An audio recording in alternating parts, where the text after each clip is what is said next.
Good morning, students of third year. Today's topic is the present perfect, which is the topic for the final exam. Today we're going to cover how to form a sentence in this verbal tense, and you're going to see how to use what are the uses of this verbal tense. So, without any more information, this is the explanation of present perfect. The present perfect verbal tense is the one that we use when we want to refer or talk about actions which has started on the past but continued on the present. So, regardless of the name present perfect, it is not considered a present verbal tense because, like I said before, it refers to actions on the past. So we need to be careful when we want to express something in this verbal tense because it is not a verbal tense because it technically refers to actions that have started on the past but are continuing on the present. The structure of the present perfect tense is the following. The affirmative sentence, we have the subject followed by the auxiliary verb to have, which can be obviously have or has depending on the subject, and then we have the past participle verb. For example, I have talked to him.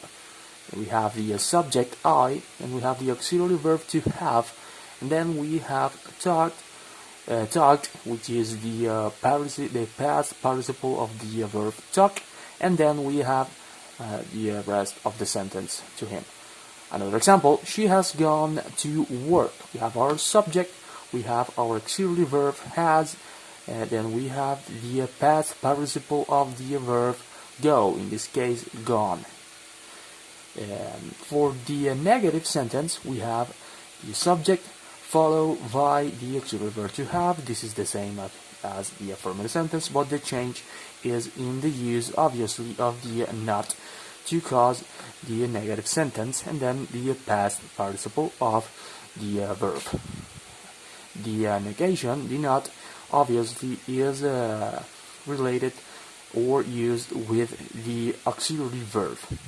An example, I have not talked to him. So the structure is the same as we can see of the affirmative, obviously with the addition of the negation not. We can also say I have not, the contraction, I haven't talked to him.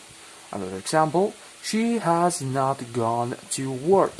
We can also use the contraction, she hasn't gone to work. And at last, for the interrogation, we have the well-known formula. We have to reverse the position of the auxiliary verb and the subject. The auxiliary goes first, then we have the subject, and then we have the past participle followed by the question mark. Have you talked to him? Has she gone to work? This is the structure of the affirmative, negative, and interrogation form of the present perfect. And we have the uses of these verbal tense. First of all, we have the primary function, which is the use that we have been talking during this whole video, past actions that are still going on. For example, how long has he been on the bathroom? We know that for the way we are talking in this sentence, this person is still on the bathroom because you're asking how long has it been.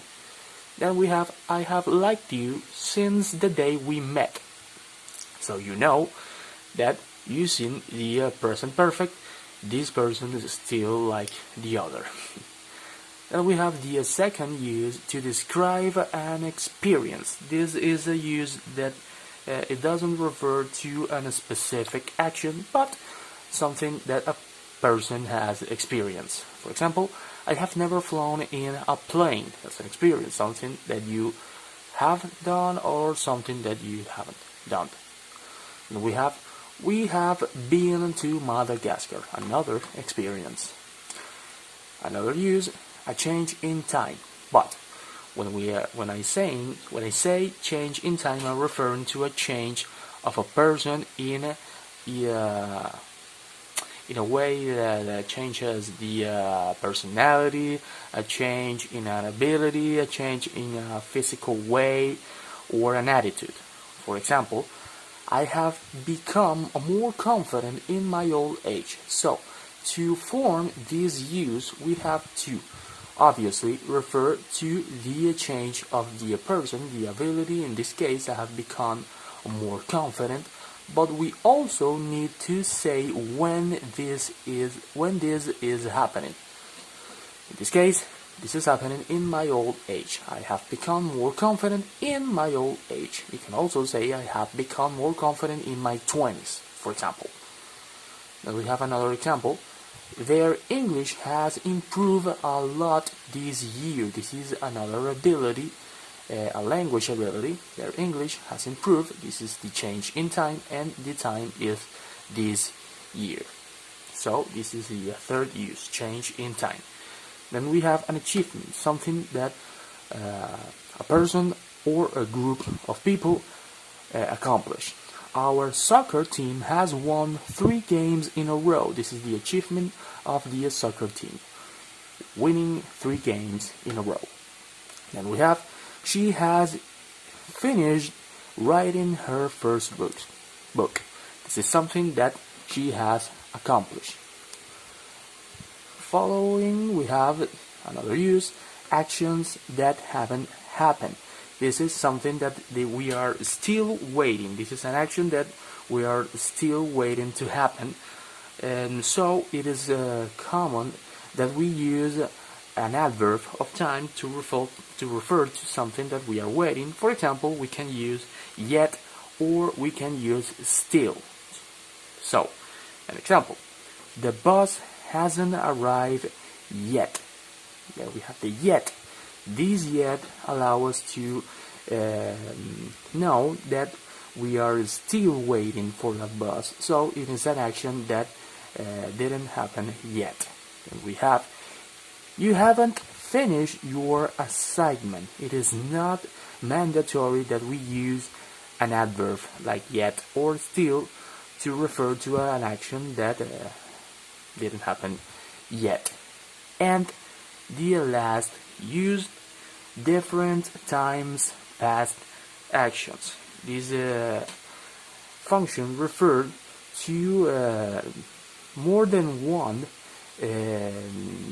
times past situation. We are still waiting. There is possible that more possible action occurs in the future. For example, we have spoken many times but still can reach an agreement. We have 2 past actions that are in different times.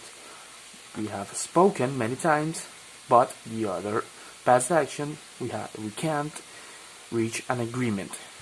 2 different times past actions. Then we have, I have played 4 video games so far this week. So we know that I have played those 4 video games so far this week, and there are more possible actions in the future. Same thing happened to this first sentence. We can't reach an agreement, but it's possible that in the future we can reach that agreement. That is all on the present perfect tense, the definition, the structure, and its uses.